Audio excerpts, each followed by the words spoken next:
So this is what the panel above the door that's going to butt up against the LED light looks like. 4 holes each side. That's just to allow for the screws to go through. And we've got to put a couple of spacers on. We'll do that and glue the foam on, and then that panel will be ready to screw up. This is the edge that goes along the light. I've decided to put this piece on just to reinforce where it spans across the empty space in the light. And also later on, if I want to put a little trim piece, I have some wood to screw into. And we're going to put a piece of foam that goes down here, and we're just trying to figure out where the light goes. We're going to put the light in next. This is the roof panel for the third segment from the back on the 118 wheelbase. It's laying the way it's going to go up. So this is the front of the van, this is the rear of the van. This hole is for the light that's going to come through. And these little notch cutouts are where the screws will eventually come up and mount it to the ceiling. So I'm putting this little piece of 3/4 pine on here because we decided to keep the original LED light. So this is going to butt up against that light, and it's going to just keep that marine grade plywood nice and straight and flat over the years.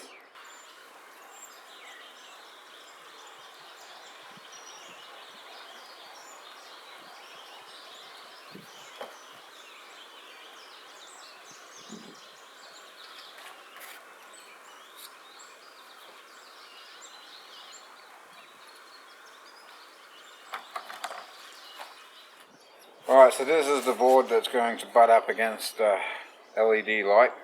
This is the way it goes in, so that's the ceiling. So this is the piece of foam that we need to cut, and it looks like it's a little bit too small. The reason there's a gap here and here is because that's where the channels go. So this has to sit between the channels, and the foam is also going to sit between the channels. I just got to go and find a wider piece of foam. And also this hole here, when we get the foam, we're just going to cut a circle out there so that there's space for the wire. Alright, this is just 100% silicone just to hold the insulation. But the reality is that it's actually going to end up being squeezed between the pillar and the wood anyway, and the ceiling, so this isn't really going to do that much because it ends up being pressure against the ceiling. So there's a funky little cut down here. There's 2 funky cuts in this.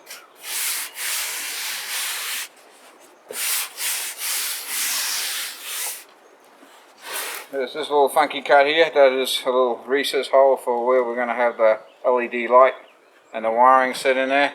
And this funky cut is for that pillar that we put the aluminum support piece in. So this is to allow that, because otherwise it pushes the roof down way too far, so the foam goes up beside it. So that should be ready to insert. So we're making this little aluminum bracket. We're going to drill into some holes here. And this is a delicate process. Make sure you use lots of lubrication. When you put the tap in the drill, make sure it's around the round part of the shank, not the square part. You want it to be able to slip if it gets stuck. And also make sure that you back it up. Very slow forward, back it up, go back forward, back it up, forward, back it up. What this little piece of aluminum here is for is in that third panel section of the van. There's big holes, but we really need a mount system for the ceiling panel. So I'm creating a adapter that will allow us to screw in place in that hollow section, which we'll show you, and then it'll leave a hole also with a threaded insert, same 1032 that we have everywhere else, so that we can maintain the same screw look and everything. So this is the little insert that's going to go on the van. This screw will be for the ceiling panel. These other two will be to hold this in place in the van. Alright, so this is where we're putting this piece. There's a big oval cutout on the 118 wheelbase right in the middle of the door. So the panel that we're working on is trying to extend from here to here. We got the first rib nut that we can do here, but we really need one out here. So my idea is I'm going to have this little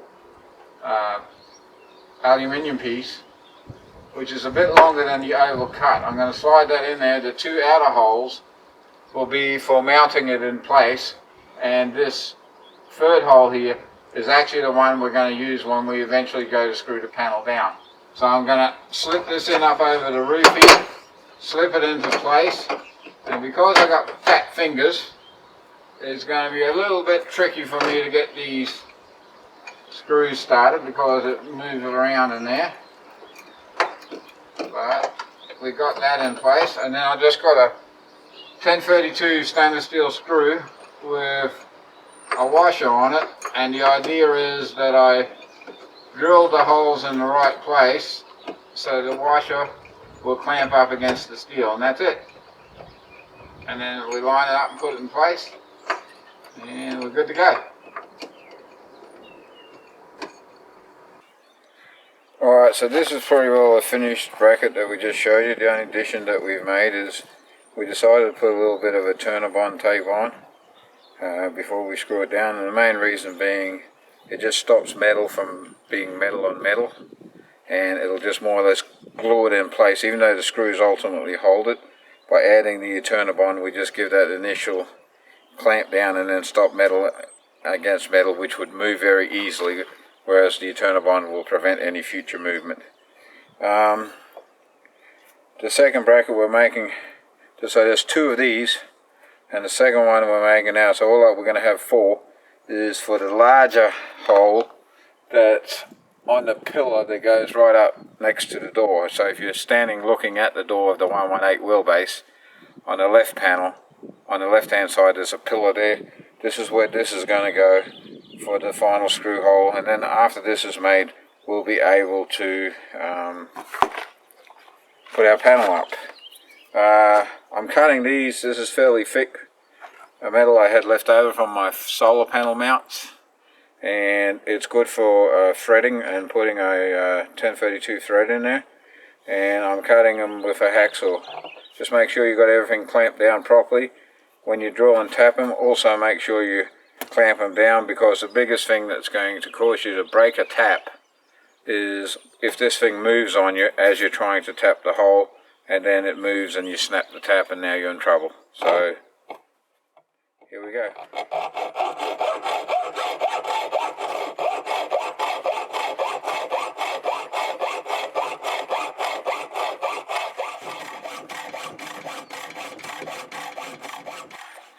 Alright, there's a bit of an angle line here. There's actually two of them. That's the two lines that I drew from the metal support. I want to be just inside that, because I'm going to use a washer to have it grip onto the edge of the metal without drilling through the van metal. So this is my tapping hole size. Alright, we're tapping now. Spray it plenty of lubricant. Drill on your slowest speed. Just get it started, inch it forward, back it off. Hold it square, inch it forward, back it off. Hold it forward, go right through, let it clear out the hole, gently back it out. There's your clean tapped hole, 1032. We're going to do the same for the other hole, and then this one's slightly different to the other one. It's going to have one right in the middle.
Right, we're going to screw this in. We're actually using a 1/2 inch 1032 pan head stainless steel Phillips head screw with a spring washer and a flat washer. And the whole idea is here, the washer is just going to go over the edge of this metal. That's how tight I drilled and tapped the hole. And that's actually what's going to hold it in place. And the reason I'm putting spring washers on these ones is over the long term they are hidden underneath the ceiling panel.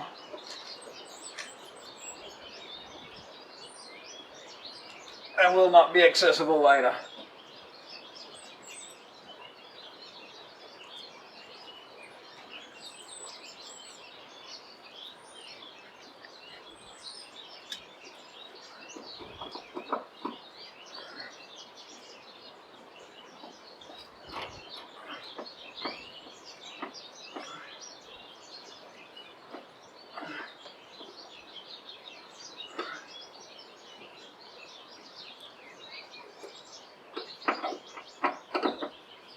Alright, we're just pre-fitting the panel. I got these huge mud flat washers which we're not using for the final fitment. We've got a much smaller washer. That's the ultimate one that we're going to use. See the difference? So all this is for right now is just to get the panel up in place and set it up there. Then I actually got to go and cut the piece of covering strip that goes over. I got to mark all the holes, but there's a 3.5 inch wide cover piece that goes over each joint. So that's just what we've got to do. But that is all in place. All the holes look good. So we'll just get 4 screws up there for now. Then we'll get the cover piece the right length. 3.5 wide, we'll mark all the holes, and I've been drilling bigger clearance holes on these panels, but when I do the final hole on the strip, the joiner strip, it's only a hole that's a little bit, about twice the size of 1032. It's, I can tell you what size it is. It's a 3/8 hole that I'm drilling for the final. So the ones that are drilled in the panel are about 1/2 inch hole, but when we do the final strip it's only a 3/8 hole, and they need to be very accurate. Right, so this is our 3.5 inch joint cover strip. Now we've got to be really careful and mark the center holes as accurately as we can, because we're not drilling very big holes here at all. So I'm just going to get and draw a little pencil mark right where the center is supposed to be.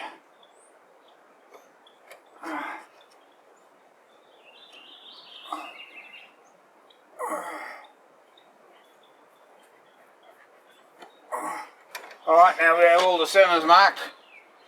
Now we're going to get this little 3/8 hole thing and mark the center holes right in the middle and drill them, and then put it up.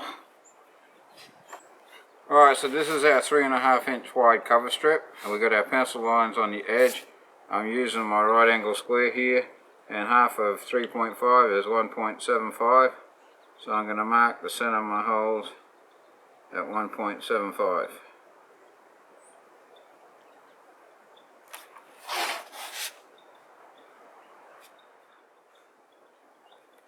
Alright, so that's our 4 holes. Just put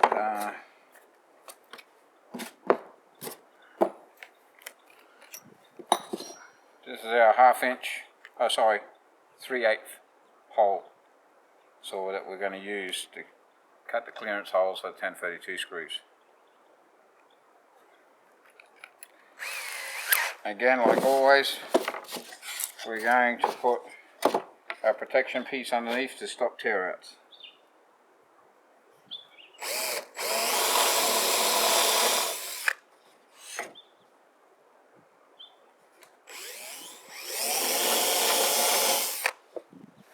Then we're just going to Lightly run the sander with 220 paper on it over.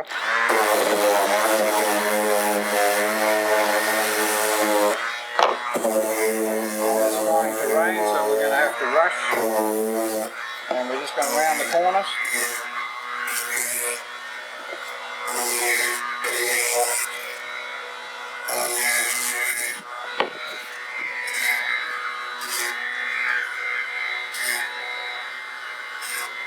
Alright, that's our cover plate, ready to screw in. So we're going to quickly screw this in before the rain starts, and this third panel section will be done.